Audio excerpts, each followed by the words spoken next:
À l'occasion de la célébration de la fête de l'unité le 20 mai prochain, le ministre des Travaux publics a entrepris des travaux d'aménagement de certaines routes dans la ville de Tchang. Une forte équipe, conduite par le délégué départemental des travaux publics, procède à la fermeture des trous, une action bien appréciée par les populations. Le souci, nous avons beaucoup fait beaucoup de dégâts ici. Ça me plaît beaucoup, comme j'ai vu ce matin. À 3 heures, ils sont arrivés. On était ensemble. Voilà. Bon, je peux dire que où c'est la politique, c'est propre et c'est bon comme ça. Qu'on continue comme ça et on va en avant. Je suis un habitant de la ville de Tchang. Pour les trous qui étaient dans la ville, j'aimerais qu'ils ferment le trou, même jusqu'à la descente de la falaise. Là. Nous, on a pris l'accident sur la route. Tchang subit plusieurs maturations des projets. Il est question de ressortir tous les axes qui pourraient désengorger la ville pour permettre la libre circulation des biens et des personnes. Nous allons décider de mettre fin à ça. C'est pour ça que nous sommes mobilisés. La délégation et avec les services techniques, nous sommes tous mobilisés pour que tout se passe bien pendant la fête de l'unité. Dans un futur proche, la ville universitaire abritera de grands chantiers de bitumage de routes pour désenclaver le bassin agricole. Ces travaux font partie du prolongement des ouvrages en pleine réalisation à la falaise de Tchang, notamment l'entretien de cet axe qui est décrié étant un axe accidentogène.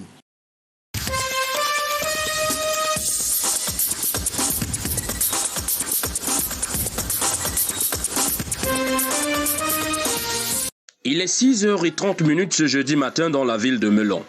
L'équipe des Ébouas est déjà sur le terrain. Assainir la ville pour garder le slogan Melon Ville propre est leur mission quotidienne. Avec la célébration de la 52e édition de la fête de l'unité nationale qui se pointe à l'horizon, les enjeux sont doubles. Car l'unité du Cameroun doit être célébrée dans la propreté. Notre objectif premier, c'est d'abord célébrer la fête de l'unité dans une propreté parfaite. C'est pourquoi nous avons mis de l'accent dans les points de poubelle les plus de proximité. Et après ce ramassage des ordures, nous allons passer au pavoisement, la décoration et bien d'autres. Même son de cloche pour ces élèves du secondaire.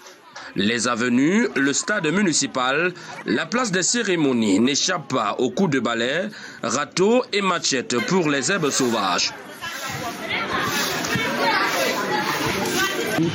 Toute la commune a été envahie par les élèves, les populations de tous âges, pour rendre notre cité belle, pour qu'elle soit attrayante, sinon plus attrayante qu'avant, parce que la population a fait de tous.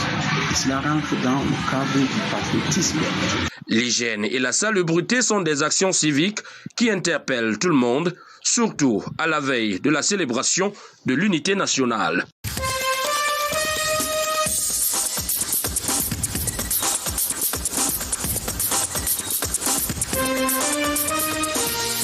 Aux côtés de ces agents de Isakam, les Pandores, sous l'ordre du commandant la Légion de gendarmerie de l'Est, ratissent les artères de Bertois pour l'investissement humain. Que j'ai vu à Bertois, je n'ai jamais vu les gendarmeries qui travaillent les rues de la ville. L'action civilo-militaire est en prélude au 20 mai et nous pouvons les apercevoir au curettage des caniveaux et à la défricha. C'est une action qui est vraiment louable, surtout en cette fête nationale qui prône à l'horizon. Ce geste qui entre dans l'explication de l'ordre public qui contient la sécurité, la sûreté, la tranquillité, mais aussi la salubrité et l'esthétique, est un geste citoyen. Loin de la lutte contre l'insalubrité, la gendarmerie toujours parée à la lutte contre l'insécurité et la grande criminalité. Au village de l'unité, ces journées portes ouvertes sont une aubaine pour se mettre dans les treillis du corps de la gendarmerie nationale. Ceci, c'est pour montrer aux populations.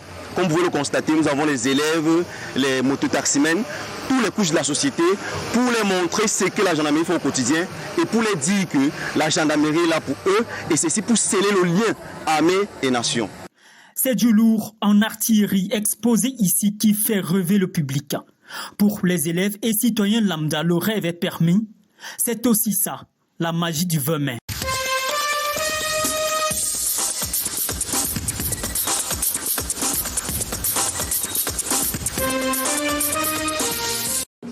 l'argent ou non. C'est grâce à une organisation mise sur pied par le professeur Michel Ekonon que nous rencontrons de nouveau 8 mois après bébé Emmanuel Tabot Bengue, la star pleine d'exaltation. On se souvient encore de ce reportage exclusif de Canada International d'il y a 8 mois. Emmanuel est venu au monde à 26 semaines. Référé au CHR de Bolova, le grand prématuré a permis au service de néonatologie d'effectuer une performance inédite et onéreuse qui a sauvé sa vie. Il pesait à peine 700 grammes. Ce bébé qui a fait émettre des réserves sur la définition OMS de la notion d'avortement en naissant à moins de 28 semaines d'aménorrhée bénéficie avec d'autres d'un programme couvrant l'indigence. Comment est-ce qu'on va résoudre ce problème? Et c'est dans cette réflexion qu'arrivent des solutions totalement inattendues. Là que nous sommes contactés par le Dr Amo.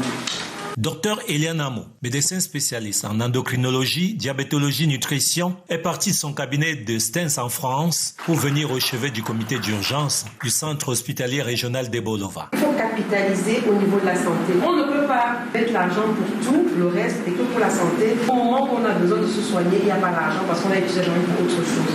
Les bébés Emmanuel Tabot, Jen Benit, Dorcas et les jumeaux Ethan et Van voient leur facture d'hospitalisation réduite. Par ce geste de cœur, le médecin et ses confrères veulent aider l'indigence, mais davantage l'éviter en amont si possible.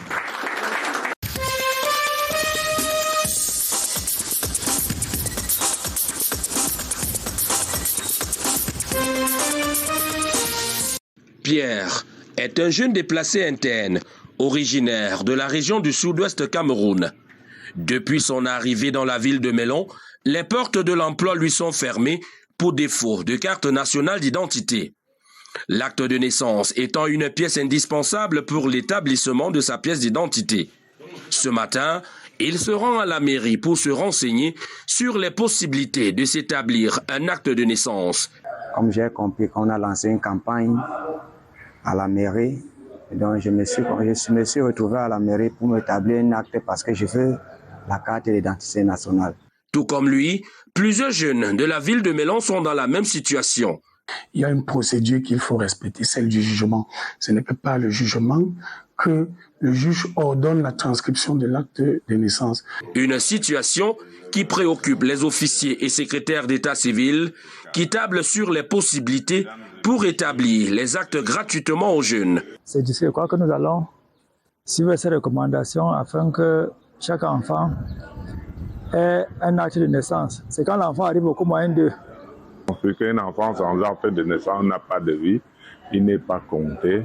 Et pour les anciens qui ont eu voir le délai passer, nous avons engagé un processus et je pense qu'ils nous ont promis d'ici 3 à 4 mois, nous aurions un résultat assez satisfaisant. Après la sensibilisation, il a attendu des chefs des quartiers et villages le recensement des jeunes qui sont dans cette situation.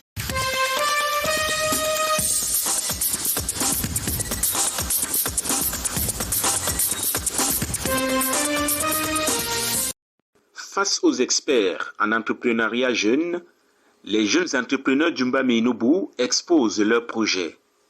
Mon idée de projet, c'est sur la myciculture, la culture du champignon. J'ai eu cette idée parce que je suis agent communal et nous tous connaissons que ça ne donne pas très bien. Il faut accompagner. Même si on est fonctionnaire, il faut accompagner l'activité avec une autre activité. Donc j'ai été donc formée, ça m'a intéressée. Pour les facilitateurs, seuls les projets innovants, capables de créer des emplois pour les jeunes, bénéficieront d'une attention particulière. En fait, pour être valide, il faudrait que le projet, on va choisir d'abord les meilleurs projets. Nous sommes en voie d'accompagner au moins 100 meilleurs projets dans la région du centre. Et dans les 100 meilleurs projets, il faudrait que le projet soit véritablement un projet agropastoral ou des projets innovants.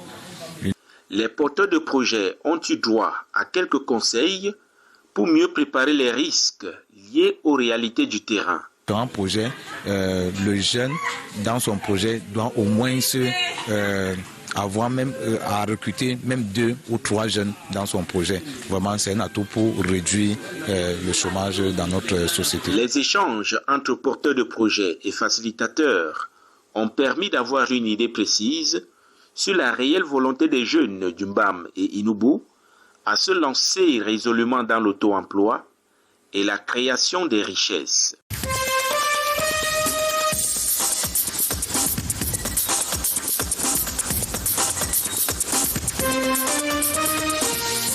La terre de Sembé-Lomié dans le Onyonk s'est définitivement refermée sur Pierre Wandele Manza, homme politique et président fondateur du regroupement des démocrates indépendants, le RDI, un parti progressiste dont il a fondé à l'Est en 2013. Le président Manza, visiblement fier de ses poulains, a prescrit la paix. Comme un vrai ami du président Paul Biya, vous avez gagné, nous a-t-il dit, et vous gagnerez toujours dans la paix. Ce pays se souviendra de vous. Le bureau national du parti accompagne la famille nucléaire pour ses obsèques mêlées entre rites traditionnels et cultes religieux. Raymond Kota, de son surnom, œuvrait pour la démocratie, l'équité et la prospérité du pays. J'ai tous les souvenirs de mon papa, il a tout fait pour moi. Donc maintenant, quand il nous laisse comme ça, on ne fait que le pleurer. Son désir était de voir le peuple vivre dans des conditions d'aisance, loin de la pauvreté et loin de la misère. Nous retenons donc de lui un homme engagé. Et si nous qui sommes restés, nous ne faisons pas plus que lui, c'est que nous n'avons rien fait. Ce triste départ ne meurtrit guère les militants du RDI qui disent poursuivre le combat aux échéances électorales à venir. Pierre Wandele Manza, 84 ans, laisse plusieurs enfants.